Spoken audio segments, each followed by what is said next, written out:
কৰ্মবন্দিত আপুনি চাই আছে DY 365 ডিজিটেল অসমীয়া জাতি ৰক্ষাৰ বাবে প্ৰাণ দিছিল মুছলমানে অসমীয়া জাতিক অপমান কৰিলে আমি সহ্য নকৰো মিয়ালেন বিচাৰি অসমীয়া জাতিক বিভাজনৰ চেষ্টা কৰিছে একাংশই কিন্তু কোনো পধ্যে অসমীয়া জাতিক বিভাজন কৰিবলৈ দিয়া নহব এনে ধৰণে এতিয়া দেখিবলৈ পোৱা গৈছে হুংকাৰ প্ৰদান কৰা হৈছে এই সন্দৰ্ভত জনাম হবিকি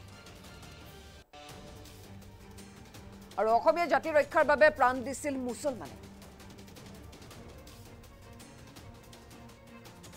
আৰু অসমীয়া জাতিক অপমান কৰিলে আমি সহ্য নকৰো এনে ধৰণৰ এতিয়া হুংকাৰ প্ৰদান কৰা হৈছে মিয়ালেন বিচাৰি অসমীয়া জাতিক বিভাজনৰ চেষ্টা কৰিছে একাংশই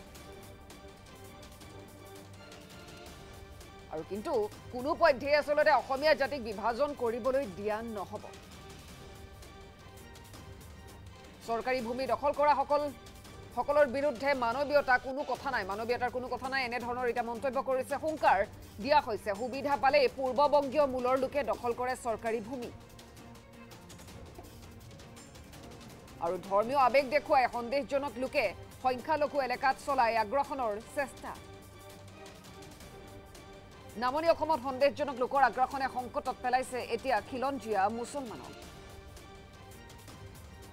আৰু উচ্ছেদ সমৰ্থন জনাই লখিমপুৰত গৰিয়ামৰীয়া দেখি জাতীয় পৰিষদৰ এটা সংবাদমেল আৰু তাৰ পিছতে হুংকাৰ দিছে এক প্ৰকাৰে চৰকাৰক য'ত স্পষ্টকৈ কৈছে যে অসমীয়া জাতিৰ ৰক্ষাৰ বাবে প্ৰাণ দিছিল মুছলমানসকলে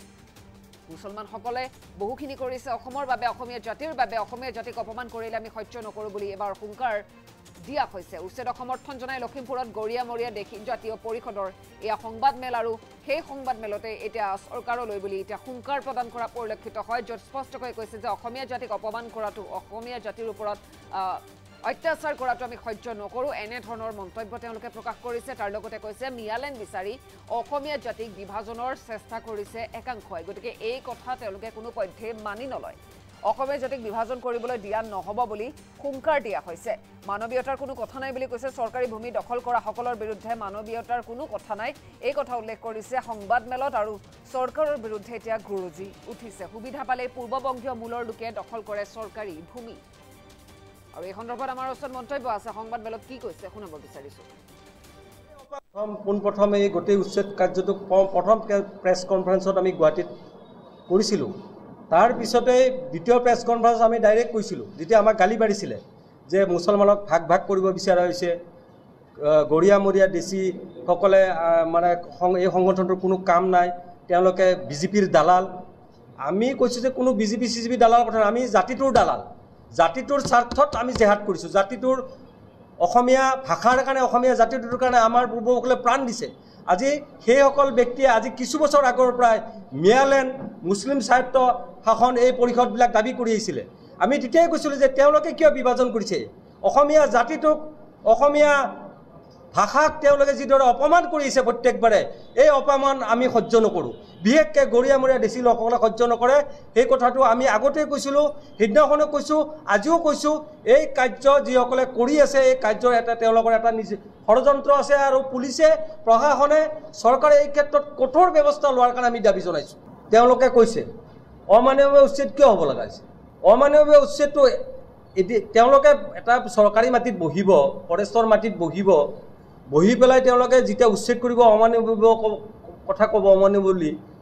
সেইটো কথাটো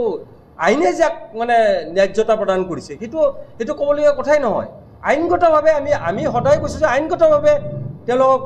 দখল মুক্ত কৰা হৈছে বেদখল কৰা হৈছে আৰু আইনগতভাৱে তেওঁলোকে বেদখল মুক্ত কৰাৰ চৰকাৰে ব্যৱস্থা কৰিছে তাত তেওঁলোকৰ মানৱতাৰ কথা কাৰণে তেওঁলোকে চৰকাৰে কৈছে ইতিমধ্যে তেওঁলোকক 50,000 টকা দিছে ঘৰ খালী কৰাৰ কাৰণে আৰু মুখ্যমন্ত্ৰী ডাঙৰীয়াই নিজে ঘোষণা কৰিছে 1971 চনৰ আগৰ যিবিলাক আছিলে প্ৰকৃত ভাৰতীয় নাগৰিক তেওঁলোকৰ নিজৰ জেগাত য'ত তেওঁলোকৰ মানুহ আছে তাত তেওঁলোকক ভূমিপট্টা দিয়া হ'ব বেলেগ জেগাত নহয় য'ত অসমীয়া মানুহ আছে তাত খিলঞ্জীয়া মানুহ আছে তাত তেওঁলোকক ভূমিপট্টা দিয়া নহয় এই কথাটো মুখ্যমন্ত্ৰী ডাঙৰীয়াই ঘোষণাই কৰিছে ইতিমধ্যে ইয়াত মানৱীয় কথা নাহে য'ত চৰকাৰী বা ফৰেষ্টৰ মাটিৰ ক্ষেত্ৰত বেদমুক্ত কৰা হ'ব বৰ্তমান সময়ত আমি দেখা পাওঁ নামনি অসমৰ বিভিন্ন জিলা য'ত দেশী মানুহৰ আধিপত্য আছিলে গৰিয়া মানুহৰ আধিপত্য আছিলে মৰিয়া মানুহৰ আধিপত্য আছিলে সেই ঠাইসমূহ কিন্তু বৰ্তমান সময়ত সেই সন্দেহজনক নাগৰিকে আহি পেলাই আগ্ৰাসন কৰি সেইসকলক কিন্তু বৰ্তমান সময়ত এটা সাংঘাতিক সংকটৰ গৰাহত পেলাই দিছে সেইকাৰণে আমি উজনি অসমত এই পৰিৱেশ যেন নাহে। উজনি অসমত সেই পূৰ্ববংগীয় মূলৰ লোকসকলে ইয়াত ধৰ্মীয় আৱেগেৰে সেই সুযোগ গ্ৰহণ কৰি যেন ইয়াৰ পৰিৱেশ বিনষ্ট কৰিব নোৱাৰে, তাৰ কাৰণে আমি উজনি অসমৰ প্ৰতিখন জিলা সমিতিক আমি সজাগ হ'বৰ কাৰণে আমি আহ্বান জনাইছোঁ। পোনপ্ৰথম এই গোটেই উচ্ছেদ কাৰ্যটো প্ৰথম প্ৰেছ কনফাৰেন্সত আমি গুৱাহাটীত কৰিছিলোঁ। তাৰপিছতে দ্বিতীয় প্ৰেছ কনফাৰেন্স আমি ডাইৰেক্ট কৈছিলোঁ, যেতিয়া আমাক গালি পাৰিছিলে যে মুছলমানক ভাগ ভাগ কৰিব বিচৰা হৈছে, গৰীয়া মৰীয়া দেশীসকলে মানে এই সংগঠনটোৰ কোনো কাম নাই, তেওঁলোকে বিজেপিৰ দালাল। আমি কৈছোঁ যে কোনো বিজেপি চিজেপি দালাল কথা নাই, আমি জাতিটোৰ দালাল, জাতিটোৰ স্বাৰ্থত আমি জেহাদ কৰিছোঁ। জাতিটোৰ অসমীয়া ভাষাৰ কাৰণে, অসমীয়া জাতিটোৰ কাৰণে আমাৰ পূৰ্বপুৰুষসকলে প্ৰাণ দিছে। আজি সেইসকল ব্যক্তিয়ে আজি কিছু বছৰ আগৰ পৰাই মিয়ালেণ্ড মুছলিম স্বায়ত্ব শাসন এই পৰিষদবিলাক দাবী কৰি আহিছিলে। আমি তেতিয়াই কৈছিলোঁ যে তেওঁলোকে কিয় বিভাজন কৰিছে, অসমীয়া জাতিটোক, অসমীয়া ভাষাক তেওঁলোকে যিদৰে অপমান কৰি আহিছে প্ৰত্যেকবাৰে, এই অপমান আমি সহ্য নকৰোঁ। বিশেষকৈ গৰীয়ামৰীয়া দেশী লোকসকলে সহ্য নকৰে। সেই কথাটো আমি আগতেই কৈছিলোঁ, সিদিনাখনো কৈছোঁ, আজিও কৈছোঁ। এই কাৰ্য যিসকলে কৰি আছে, এই কাৰ্যৰ তেওঁলোকৰ এটা নিজ ষড়যন্ত্ৰ আছে, আৰু পুলিচে, প্ৰশাসনে, চৰকাৰে এই ক্ষেত্ৰত কঠোৰ ব্যৱস্থা লোৱাৰ কাৰণে আমি দাবী জনাইছোঁ। তেওঁলোকে কৈছে অমানৱীয় উচ্ছেদ কিয় হ'ব লগা হৈছে। অমানৱীয় উচ্ছেদটো তেওঁলোকে এটা চৰকাৰী মাটিত বহিব, ফৰেষ্টৰ মাটিত বহি পেলাই তেওঁলোকে যেতিয়া উচ্ছেদ কৰিব, অমানৱীয় কথা ক'ব, অমানৱীয় বুলি, সেইটো কথাটো আইনে যাক মানে ন্যায্যতা প্ৰদান কৰিছে, সেইটো ক'বলগীয়া কথাই নহয়। আইনগতভাৱে আমি সদায় কৈছোঁ যে আইনগতভাৱে তেওঁলোকক দখলমুক্ত কৰা হৈছে, বেদখল কৰা হৈছে, আৰু আইনগতভাৱে তেওঁলোকে বেদখলমুক্ত কৰাৰ চৰকাৰে ব্যৱস্থা কৰিছে। তাত তেওঁলোকৰ মানৱতাৰ কথা কাৰণে তেওঁলোকে চৰকাৰে কৈছে, ইতিমধ্যে তেওঁলোকক 50,000 টকা দিছে ঘৰ খালী কৰাৰ কাৰণে। আৰু মুখ্যমন্ত্ৰী ডাঙৰীয়াই নিজে ঘোষণা কৰিছে 1971 চনৰ আগৰ যিবিলাক আছিলে প্ৰকৃত ভাৰতীয় নাগৰিক, তেওঁলোকৰ নিজৰ জেগাত য'ত তেওঁলোকৰ মানুহ আছে তাত তেওঁলোকক ভূমিবত্তা দিয়া হ'ব, বেলেগ জেগাত নহয়। য'ত অসমীয়া মানুহ আছে, তাত খিলঞ্জীয়া মানুহ আছে, তাত তেওঁলোকক ভূমিবত্তা দিয়া নহয়। গতিকে এই কথাটো মুখ্যমন্ত্ৰী ডাঙৰীয়াই ঘোষণাই কৰিছে ইতিমধ্যে। ইয়াত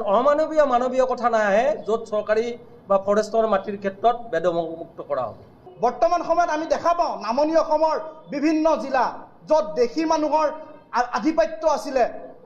গৰীয়া মানুহৰ আধিপত্য আছিলে, মৰীয়া মানুহৰ আধিপত্য আছিলে, সেই ঠাইসমূহ কিন্তু বৰ্তমান সময়ত সেই সন্দেহজনক নাগৰিকে আহি পেলাই আগ্ৰাসন কৰি সেইসকলক কিন্তু বৰ্তমান সময়ত এটা সাংঘাতিক সংকটৰ গৰাহত পেলাই দিছে। সেইকাৰণে আমি উজনি অসমত এই পৰিৱেশ যেন নাহে। উজনি অসমত সেই পূৰ্ববংগীয় মূলৰ লোকসকলে ইয়াত ধৰ্মীয় আৱেগেৰে সেই সুযোগ গ্ৰহণ কৰি যেন ইয়াৰ পৰিৱেশ বিনষ্ট কৰিব নোৱাৰে, তাৰ কাৰণে আমি উজনি অসমৰ প্ৰতিখন জিলা সমিতিক আমি সজাগ হ'বৰ কাৰণে আমি আহ্বান জনাইছোঁ। পোনপ্ৰথম এই গোটেই উচ্ছেদ কাৰ্যটো